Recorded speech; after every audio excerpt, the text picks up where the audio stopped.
저는 동창 모임을 통해서 받는 시험에 대해서 깨닫게 됐어요. 동창 모임을 통하여 이와 같은 시험을 받게 되며 하나님은 구속의 은혜를 입혀주는데, 이와 같은 시험을 받을 줄을 전혀 저는 예측하지 못했습니다. 나를 짝사랑하던 학생의 고백으로 인해 당황했으며 고민을 하게 됐어요. 고민은 다른 사람보다 내가 포로돼야 고민하는 거다. 조금이라도 내 마음이 동요가 되니까 고민을 하는 거죠. 그런데 더 큰 시험은 지금 내가 아닌 어린 학생 시절의 마음의 생각에 내 자신이 사로잡히는 것을 알게 되었어요. 그 생각을 떨쳐버리려 해도 생각이 정리가 되지 않았습니다. 저는 내가 이럴 수가 하고 내 자신에게 너무너무 놀랐어요. 그리고 아무리 헤어나오려고 하면 무언가에 더 사로잡혀 가는 거예요. 이 감정이. 현재의 마음이 아닌 과거에 사로잡힌 내면의 음욕의 실체였어요. 이와 같이 포로가 된 나를 발견하게 하시며 죄의 근원을 일깨워 말씀을 정리하게 하셨어요. 그때 15살 때 그 친구가 나에게 어떤 말을 했을까? 어떤 행동을 했을까? 그 시절의 시간들이 도리어 궁금해지기도 하고요. 이성의 시험을 받으며 상대방 마음의 고백을 다 들여다보아야 하겠구나 하는 호기심도 생기는 거예요. 그게 뭘까요? 저 사람이 진짠가 가짠가 이런 호기심이죠. 다 내가 거기에 포로가 되기 때문에 그러는 거예요. 그래서 우리의 말은 영이에요.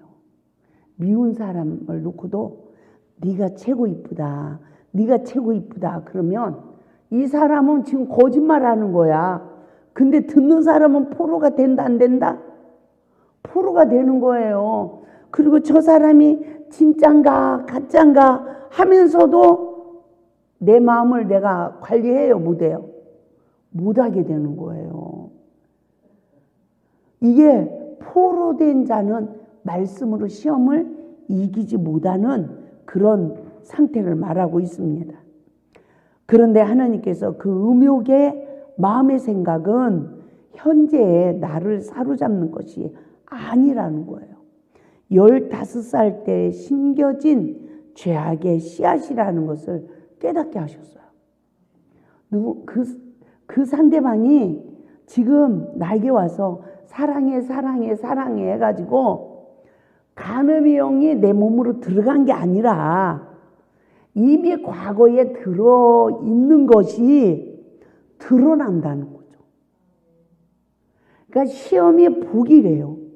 내 안에 선이 있으면 선이 나오고 악이 심어졌으면 악이 나오는 거예요.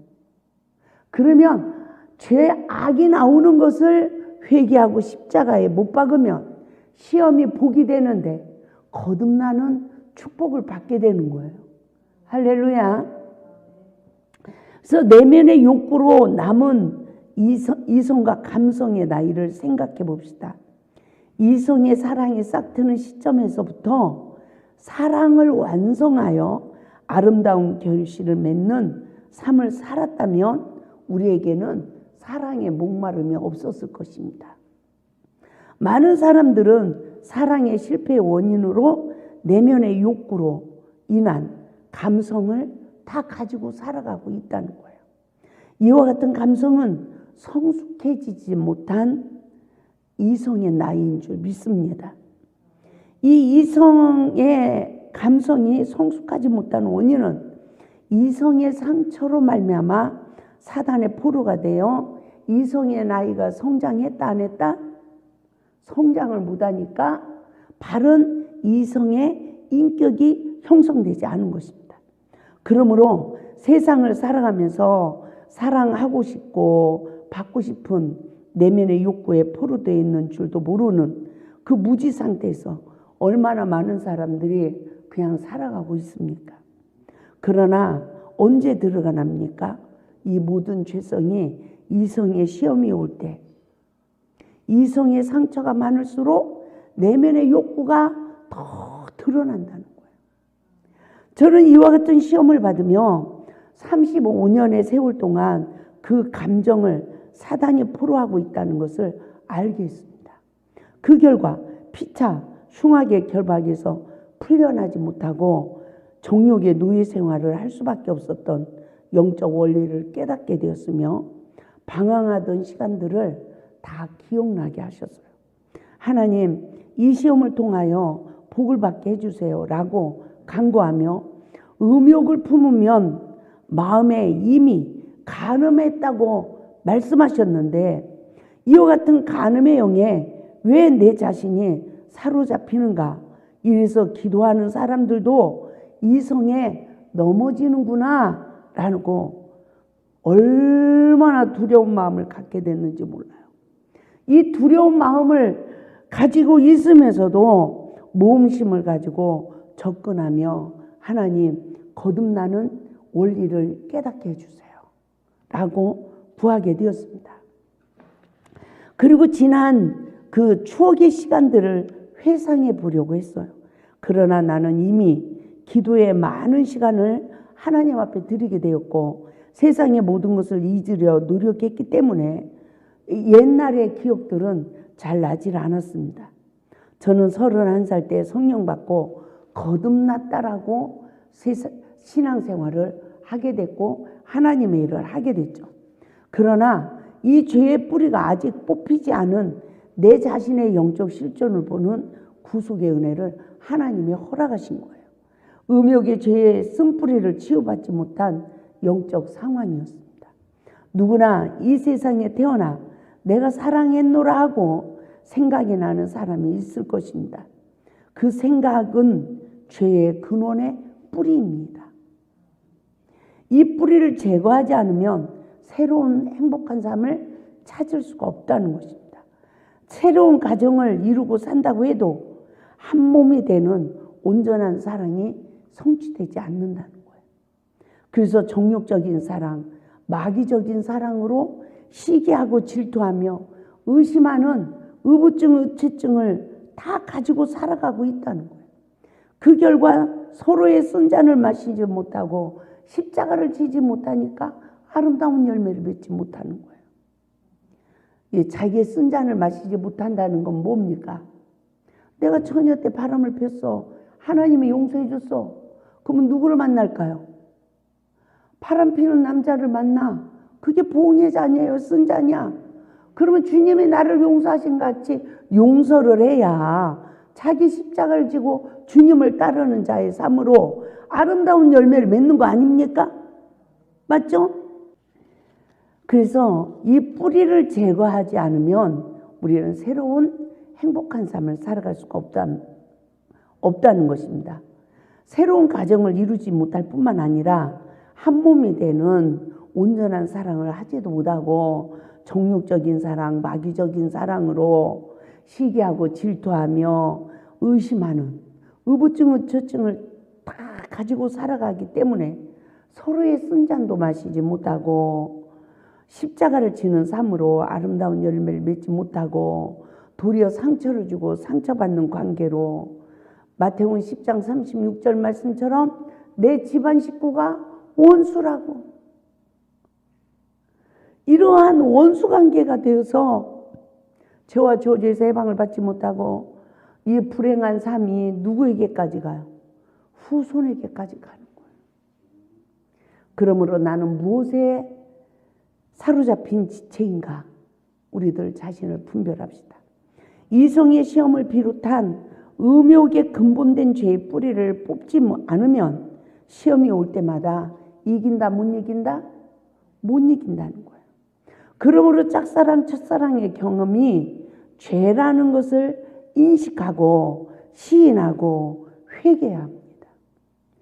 죄 가운데 잉태되어 성장한 결과 죄를 이길 수 있는 하나님의 자녀의 권세가 없기 때문에 음란의 영을 내 몸에 받아들여 정욕의 노예가 된 세월들을 기억합시다.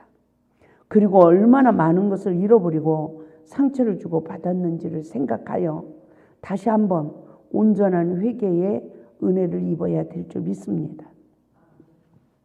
이 세상에는 성결을 지키고 결혼하여 성결을 지키고 살다 가는 분도 있어요. 그러나 그 반면에 타락 생활을 하는 사람들이 더 많다는 것을 우리는 깨달아야 됩니다.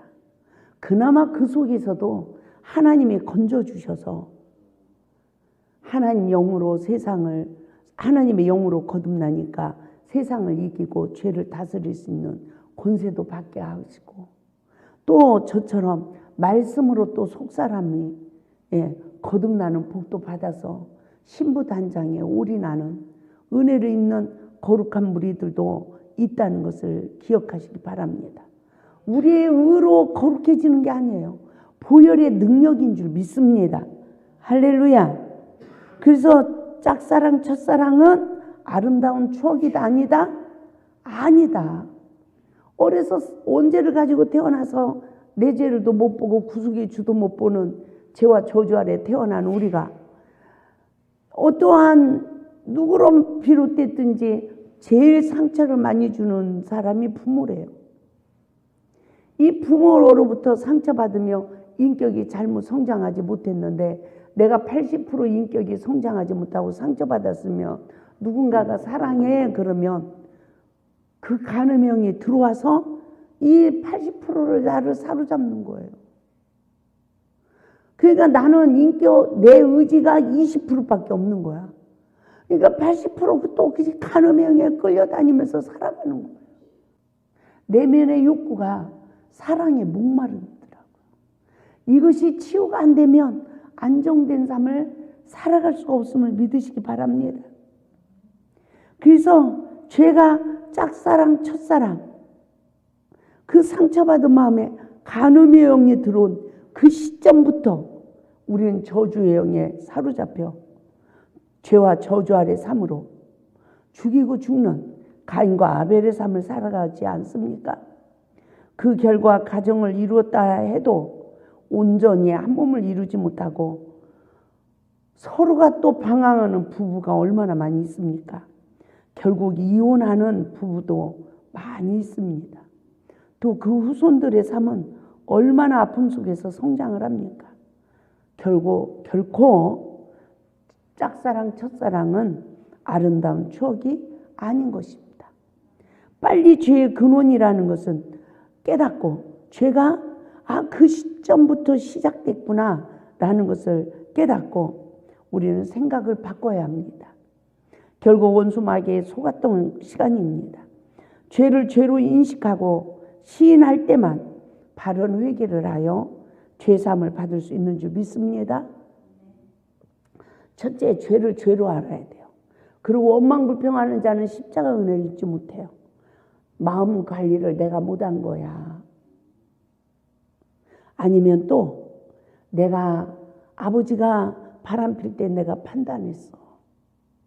그래서 그 저주의 영이 나를 사로잡아서 내가 또 이런 저주를 받는 거야. 아멘? 모든 죄가 나로 시작됐어.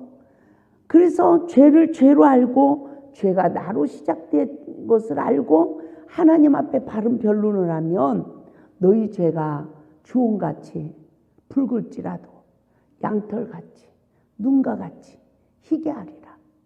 이사야 1장 18절 말씀이 성취될 줄 믿습니다. 그러므로 바른 변론을 하면 보혈의 은총으로만이 우리가 새 것이 되는 거예요.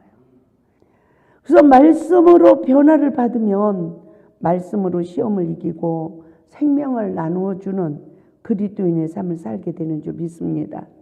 그동안 시험을 통하여 죄의 근원을 찾아주시는 구속의 섭리를 깨달으며 저는 정말 모험심을 갖게 됐어요. 하나님께서 분명히 내가 알지 못하는 크고 비밀한 일을 알게 하실 거야 하고 호기심을 가지며 접근을 하게 되었습니다. 그리고 이 시대를 파악하게 됐어요. 많은 사람들이 동창 모임이다, 무슨 모임이다 하며 남녀가 만날 때 사람들이 이성에 타락을 하겠구나 하고 생각을 하게 되었습니다. 그리고 그리스도인들의 많은 타락이 어떻게 이루어지는지를 알게 되었으며 어떻게 하면 이 저주에서 해방을 시킬 수 있는 사역을 할 수 있을까 하며 하나님께 많은 기도를 드리게 되었어요. 많은 그리스도인들이 죄를 어떻게 이기고 복음의 빛을 발하는 삶을 살아갈 수 있을까 하고 기도를 드리게 되었습니다. 저는 이 진리를 깨달으며 짝사랑을 하던 선생님을 만나면 철없던 시절에 무례한 사랑을 용서해 주세요 하고 용서를 구해야 된다는 걸 알게 됐어요. 그러므로 죄를 이기지 못한 자의 삶의 결과 또 죄가 나로 시작이 되어 다른 사람들 역시 나와 같은 저주 아래 삶으로 고통을 받았다는 것을 알게 되었습니다. 아, 저주의 근원이었구나. 여러분은 축복의 근원입니까? 저주의 근원입니까?